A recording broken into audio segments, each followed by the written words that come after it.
Minglava, Manamata Nativation, my share channel and Piano Juvare, the channel and Nibio, Giant Sniper that the Buddha Jangaline, software tutorial video, a person is a penny up to date, Miss Rudra, don't tell me so, subscribe no what they use, subscribe to Tabi Butan Subiatino, who get the channel and Sabine, video lady go, low density channels or no, notification button on Tabi Bumina no. Okay, bye, Tonya the little Shibare. Arrow, Lame Satemala Dianima, apply ArcGIS.Part for beginners or online class data promotion. ArcGIS.Part software, achieving and don't need the nanny pipare, online and bio, Google Classroom, the Ama preparation. Okay, online the name to Jamulu, Miko, the Chabono, the Nea kind assignment you, the Chadi, I outside bio, Lailula Mapipare, Lumula Nane, the name let's say with that solution, Fishman on the Luyabare. အဲ့လိုမဟုတ်ဘူး။ကျန်တဲ့မှာဓာတ်ရိုက်သင်ခြင်းနဲ့မိတ်ဆွေတွေအတွက်လည်းနေပြည်တော်မှာနေရဆိုလို့ရှိရင်တော့ညီမကတယောက်ချင်းစီအချိန်ညှိပြီးတော့သင်ကြားပေးပါတယ်။စိတ်ဝင်စားလို့ရှိရင် page မှာလာပြီးတော့စုံစမ်းလို့ရပါတယ်ရှင်။ဟုတ်ကဲ့ပါညီမဒီနေ့ပြပြသွားမယ်အကြောင်းအရာလေးကတော့ညီမတို့ water body တစ်ခုကို ArcGIS ထဲမှာဒီလိုမျိုး digitize လုပ်နေဆိုတဲ့အကြောင်းအရာလေးဖြစ်ပါတယ်ရှင်။ဟုတ်ကဲ့အတူတူကြည့်အောင်ပါရှင်။ဟုတ်ကဲ့အခုညီမတို့ရောက်နေတာကတော့ ArcMap ထဲမှာပဲဖြစ်ပါတယ်။ အခုညီမကဒီ dam ဆိုတဲ့ polygon shape file လေးတစ်ခု create လုပ်ထားပါတယ်ပြီးလို့ရှိရင်ဒီမှာ map လေးပေါ့နော်ဒါကတော့ညီမကဒီ tif file လေးကိုပိုင် map လေးတစ်ခုဆွဲတင်ထားပါတယ်ဘာလို့လဲဆိုတော့ညီမက digitizing လုပ်ပြမှာဖြစ်တဲ့အတွက် base map ကိုခေါ်သုံးလို့ရှိရင် line အခြေအနေနဲ့ဆိုလို့ရှိရင်အဆင်မပြေမှာဆိုလို့ပေါ့နော်အဲ့တော့ကြတော့ညီမကဒီကိုပိုင် map ကလေးကိုပဲခေါ်ပြီးတော့သုံးထားပါတယ်အဲ့တော့ကြတော့ညီမကဒီနားလေးက water body လေးကိုညီမက digitizing လုပ်ပြမှာပေါ့နော်အဲ့တော့ကြတော့ ဒီဥဆုံးညီမက scale လေးပေါ့ scale ကိုညီမက1000နဲ့လုပ်ချင်ပါတယ်အဲ့တော့じゃဒီမှာ1000ရိုက်လိုက်မယ်1000ရိုက်လိုက်မယ်ပြီးလို့ရှိရင်ညီမတို့ကဘိန်းလုံးလေးကိုမလှိမ့်တော့ဘူးဘိန်းလုံးလေးကိုလှိမ့်လို့ရှိရင် scale ပြောင်းသွားမှာဆိုလို့အခုကဘိန်းလုံးလေးကိုဖိပြီးဆွဲရင်ဒီလက်ဝါးလေးယူပြီးတော့ဆွဲပေါ့နော်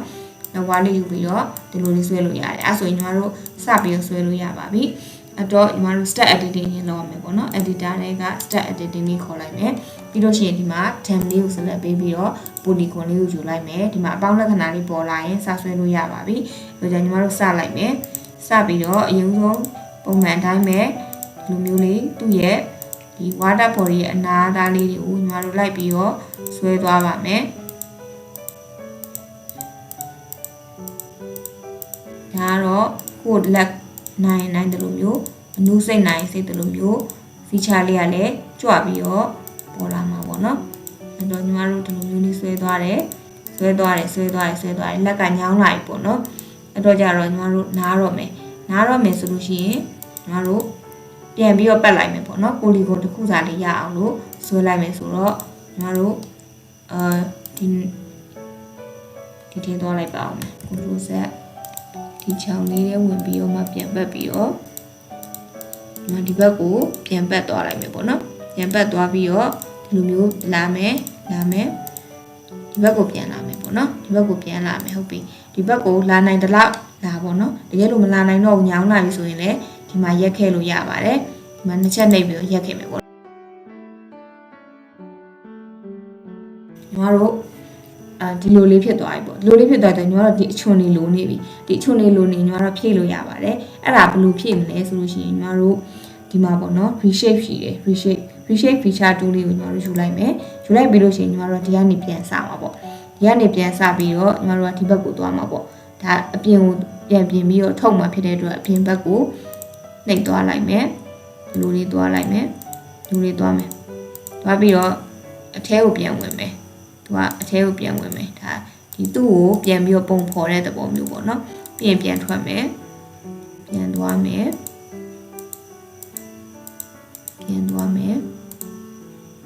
ပေါ့နော်ဒီလိုလေးပြန်သွားမယ်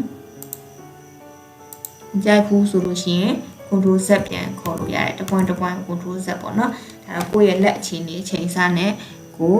ကြိုက်မကြိုက်ကိုပြန်ပြီးတော့ချိန်လို့ရတယ်ပေါ့နော်အဲ့တော့ဒီမှာလာမယ်ပြီးလို့ရှိရင်ဒီရောက်ပြီဆိုလို့ရှိရင်နှစ်ချက်နှိပ်လိုက်ဒါဆိုလို့ရှိရင်ညီမတို့က reshape tool လေးကိုသုံးပြီးတော့ကိုကြိုက်တဲ့ပုံစံလေးပြန်ပြီးတော့ပေါ်လို့ရသွားတယ်ပေါ့နော်ဒါဆိုဒီမှာ polygon တစ်ခုရပါပြီအဲ့ဆိုညီမတို့ကနောက်ထပ် polygon လေးကိုဆက်သွားမယ်ပေါ့နော်အဲ့တော့ကြတော့ဒီ reshape tool လေးဝင်နေတာဖြစ်တဲ့အတွက်ညီမတို့ဒီ polygon လေးပြန်ခေါ်လိုက်မယ် ခေါ်လိုက်ပြီးတော့ကျွန်တော်တို့ဒီဘက်ချမ်းကိုဆက်သွားမယ်ပေါ့နော်အဲ့တော့ဘိန်းလုံးလေးကိုဖြီးပြီးဒီဘက်လေးကိုနည်းနည်းပြန်ဆွဲလိုက်မယ်ဒီကနေစမယ်ပေါ့နော်ဒီကနေစမယ်ပြီးလို့ရှိရင်ကျွန်တော်တို့ဒီဘက်ချမ်းကိုဆက်ပြီးတော့သွားကြမယ်ဒီဘက်ချမ်းကိုဆက်သွားမယ်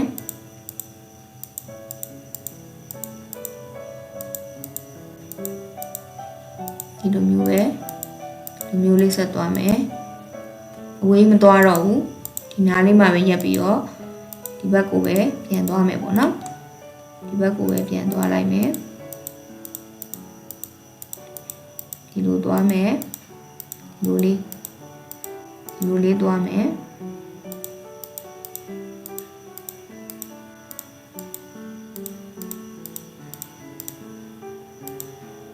စုံတဲ့အထိသွားမယ်ပေါ့နော်အဲ့လိုမျိုးလေးလိုက်ပြီးတော့သွားမယ်တော့အကြီးဆွဲကြမလို့ပေါ့နော်ဒီတေးလေးတွေဆွဲပြီးတော့မှငါတို့က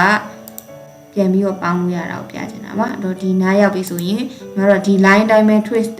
ပေါ့နော်ဒီ line နဲ့အတူတူသွားချင်တာဖြစ်တဲ့အတွက်ညီမတို့ကဒီ twist tool လေးကိုယူပါတယ် twist လေးကိုယူပြီးတော့မှဒီမှာတစ်ချက်ပြန်နှိပ်ပြီးတော့သူ့ပေါ်မှာဒီမျိုးလေးmouse ကလေးကိုဒီတိုင်းလေးရွှေ့သွားလိုက်ရုံနဲ့သူ့ line တိုင်းလေးသွားတယ်ပေါ့နော်ပြီးရင်ညီမတို့ double click နှိပ်လိုက်ပါမယ်ဒါဆိုလို့ရှိရင်ညီမတို့ polygon နှစ်ခုဖြစ်သွားပြီပေါ့နော် polygon နှစ်ခုဖြစ်သွားပြီအဲ့နှစ်ခုကိုညီမတို့ကပြန်ပြီးတော့ပေါင်းမယ်ပေါ့နော်ပေါင်းမယ်ဆိုတော့ဒီမှာဒီများလေးကိုယူပြီးလို့ရှိရင်ညီမတို့ shift ခံပြီးတော့ဒီဘက်ကိုလည်း select ပေးလိုက်ပေါ့နော်နှစ်ခုစလုံး select ပေးထားတဲ့အချိန်မှာညီမတို့ဒီမှာ match လေးလင်းနေတယ်အဲ့ match ကလေးကိုနှိပ်လိုက်လို့ရှိရင်ဒီမှာ match လုပ်မလားနှစ်ခုစလုံးလို့ပြောတော့နှစ်ခုလုံး match လုပ်လိုက်မယ်လို့ပြောရင်ဒါဆိုလို့ရှိရင်သူကဒီနှစ်ခုက feature တစ်ခုတည်းဖြစ်သွားပြီပေါ့နော်အဲ့လိုပဲညီမတို့ကဒီဘက် channel ကိုလည်းဆက်ပြီးတော့ digitizing လုပ်ကြည့်ပါမယ်အဲ့တော့ညီမတို့ဒီမှာ polygon လေးကိုပြန်ခေါ်မယ်ပြီးရင်ဒီကနေဆက်ပြီးတော့သွားမယ်ဒါတွေအရေးကြနေတာတော့ဆွဲပြီး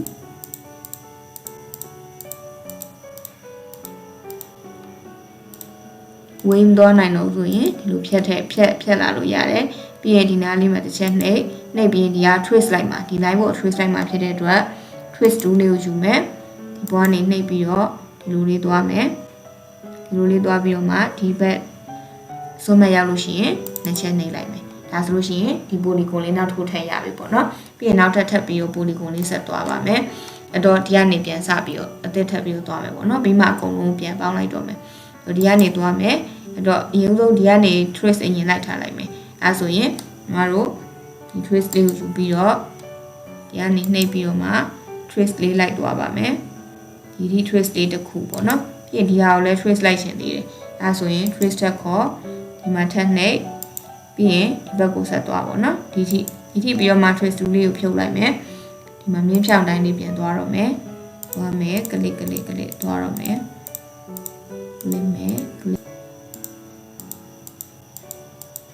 မူလနေရာလေးကိုငါတို့ပြန်လာမယ်ဒါဆိုရင်နှစ်ချက်နှိပ်လိုက်ရင်ဒီမှာနောက်ထပ် polygon တစ်ခုထပ်ရမယ်ပေါ့နော်အဲ့တော့ကြာညီမတို့ဒီမှာဘိန်းလုံးလေးလိမ့်ပြီးတော့ဒီအချွန်လေးကိုဆက်သွားမယ်တော့ဒီကနေနှိပ်မယ် trace tool လေးခေါ်မယ် trace tool လေးခေါ်ပြီးရင်ပြန်နှိပ်မယ်ပြန်လာမယ်ဒီထိပြီးရင်မြင်းဖြောင်းလေးပြန်ခေါ်မယ်မြင်းဖြောင်းလေးခေါ်ပြီးရင်ဆက်သွားမယ်ဒီမှာညောင်းသွားမယ်ညောင်းနေဆိုရင်ဒီလောက်နဲ့ထားခဲ့လို့ရတယ်ပေါ့နော်နောက်နဲ့ထားခဲ့လို့ရတယ်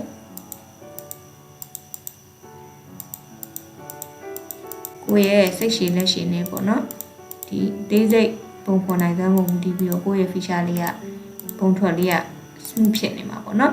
ဒါဆိုရင်နောက်တစ်ခုရပြီအဲ့တော့ညီမတို့နောက်တစ်ခုဆက်သွားမယ်ဒီမှာဒီကနေစမယ်အဲ့တော့နောက်ဆုံးမှပဲ trace လိုက်တော့မယ်ဖြောင်းတိုင်းပဲဆက်သွားလိုက်အောင်မယ်ဒီဘက်ကိုလာမယ်နောက်ဒီအကွေးလေးကိုဆက်လိုက်ပေးလိုက်မယ်ဒီအကွေးလေးကိုဆက်လိုက်မယ်သူက digitizing လုပ်ရင်တော့စိတ်ရှည်ပို့လို့တာပေါ့နော်စိတ်ရှည်နဲ့ရှည်လေးနဲ့ဆွဲလို့ရှိရင်တော့ပုံလေးကပူလာတယ်သွားမယ်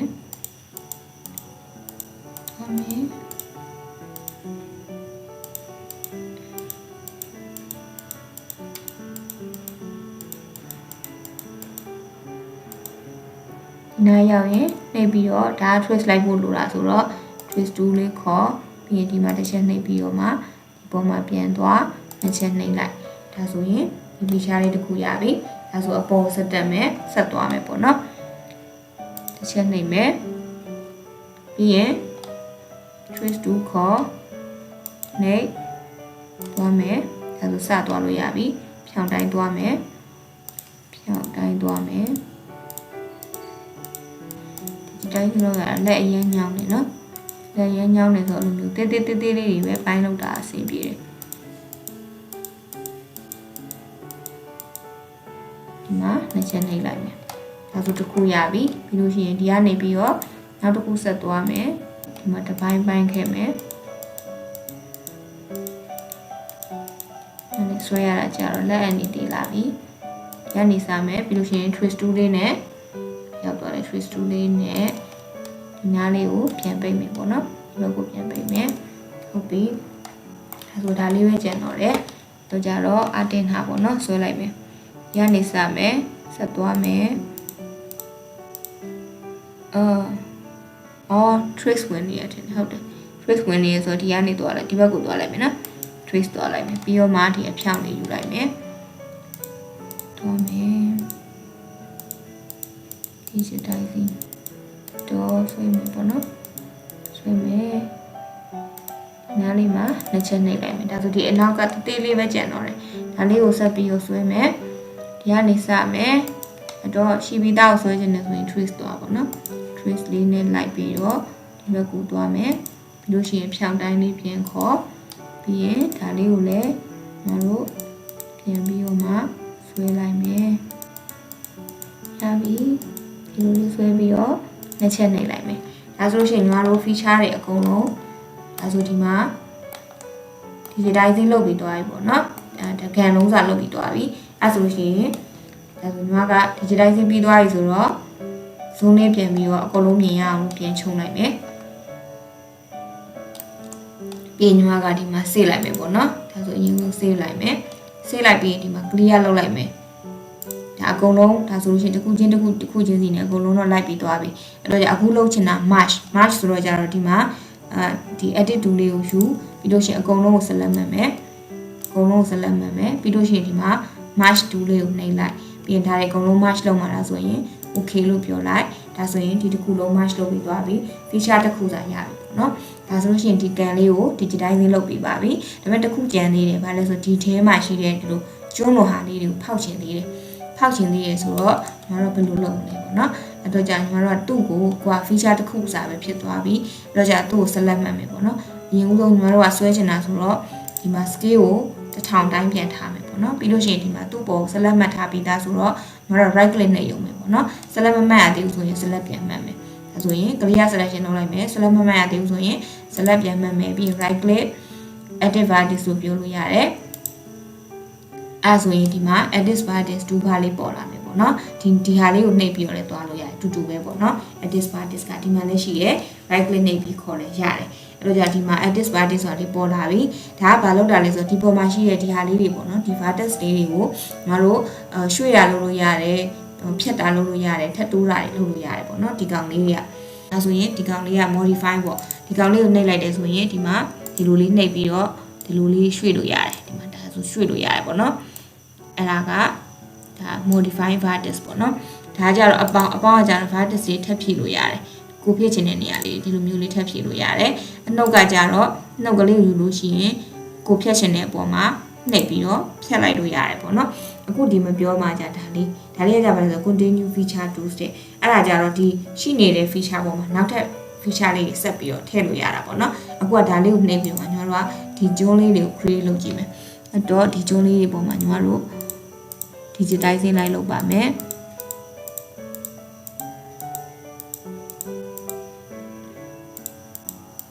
ဒါလေးတွေပေါ်မှာ digitizing လိုက်လုပ်ပါမယ်နှစ်ချက်နှိပ်လိုက်ဒါဆိုတစ်ခုရပြီပြီးရင်ဆက်လုပ်အောင်မယ်ဆိုရင်ညီမတို့ဒီမှာ edit vertex လေးခေါ်ပြီးလို့ရှိရင်ဒီမှာ continue feature tool လေးကိုနှိပ်ပြီးဒီနားလေးကိုလည်းညီမတို့ဆက်လုပ်အောင်မယ်ဒီနားလေးကိုလည်းဒါကိုလိုမျိုးကျုံးလိုမျိုးကုန်းလိုမျိုးဖြစ်နေတဲ့ဟာလေးပေါ့နော် ဒါဆိုရပြီဒါဆိုလို့ရှိရင်ညီမတို့ဒါ feature တစ်ခုလေးပဲဒါမဲ့လို့ဒီမှာသူကအပေါက်ကလေးဖြစ်နေတာပေါ့နော်တစ်ခုတည်းဟုတ်မဟုတ်ကညီမတို့ကဒီမှာ attribute တွေပဲမှာတက်ကြည့်နေရတယ်ဒါမှမဟုတ်လို့ရှိရင် clear လုပ်ပြီးတော့ select ပြန်လုပ်ကြည့် select ပြန်လုပ်ရင်ဒီမှာတစ်ခုလေးပဲဒီတစ်ခုထဲမှာပဲဒီမှာအပေါက်ကလေးနေပေါ့နော်အဲ့တော့ကြာတော့ water body မှာကျွန်းလေးတွေပါလေးထည့်ချင်လို့ရှိလို့ရှိရင်ဒီလိုမျိုးနည်းလေးကိုသုံးပြီးတော့ထည့်လို့ရတယ်ပေါ့နော်ဒါဆိုရပါပြီဟုတ်ကဲ့ညီမဒီနေ့ပြောပြပေးခြင်းတဲ့အကြောင်းအရာလေးကတော့ဒီလောက်ပါပဲရှင်သဘောကျလိမ့်မယ်လို့မျှော်လင့်ပါတယ်အဆုံးထိကြည့်ရှုပေးတဲ့အတွက်လည်းကျေးဇူးအများကြီးတင်ပါတယ်ရှင်နောက်တစ်ပတ်ကျရင်လည်းအသုံးတည့်မဲ့ဗီဒီယိုလေးတွေနဲ့အတူတူပြန်လာခဲ့ပါအောင်မယ်အားလုံးပဲကျန်းမာပေးကြပါစေဖိုင်မယ်ပါရှင်